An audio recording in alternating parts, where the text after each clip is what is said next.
Kochi cinema നിർമ്മാതാവ് Joby George തനിക്കെതിരെ വധഭീഷണി മുഴക്കുന്നുവെന്ന യുവനടൻ ഷെയ്ൻ നിഗത്തിന്റെ പരാതിയിൽ നിർമ്മാതാക്കളുടെ സംഘടന ഇടപെടുന്നു. പരാതിയിൽ ഉന്നയിച്ച ഷെയ്ൻ നായകനാകുന്ന കുർബാന വെയിൽ എന്നീ ചിത്രങ്ങളുടെ നിർമ്മാതാക്കളുടെ ചർച്ച വിളിച്ചു ചേർത്തു. ഷെയ്ൻ നിഗത്തിനെയും ചർച്ചയ്ക്ക് വിളിക്കും. താരസംഘടനയായ അമ്മ ഭാരവാഹികളുടെ സാന്നിധ്യത്തിലാകും ചർച്ചയെന്നും നിർമ്മാതാക്കളുടെ സംഘടന വ്യക്തമാക്കി. ഗുഡ്വിൽ എന്റർടൈൻമെന്റിന്റെ ബാനറിൽ ജോബി ജോർജ് ആണ് വെയിൽ നിർമ്മിക്കുന്നത്. ബുധനാഴ്ച ആണ് ജോബി ജോർജ് തനിക്കെതിരെ വധഭീഷണി മുഴക്കുന്നുവെന്നാരോപിച്ച് ഷെയ്ൻ നിഗം അമ്മയ്ക്ക് പരാതി നൽകിയത്. ചിത്രത്തിൽ 1-ാം ഷെഡ്യൂൾ കഴിഞ്ഞ ശേഷമാണ് നിർമ്മാതാവ് വധഭീഷണി മുഴക്കിയതെന്നും ഷെയ്ൻ പരാതിയിൽ ആരോപിച്ചു.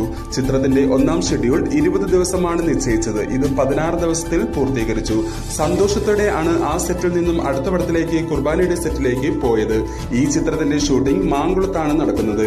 ഈ 2 ചിത്രങ്ങളിലുമായി 3 ഗെറ്റപ്പിലാണ് ഷെയ്ൻ വരുന്നത്. വെയിൽ എന്ന സിനിമയിൽ മുടി നീട്ടിയ ഒരു ഗെറ്റപ്പുമുണ്ട്.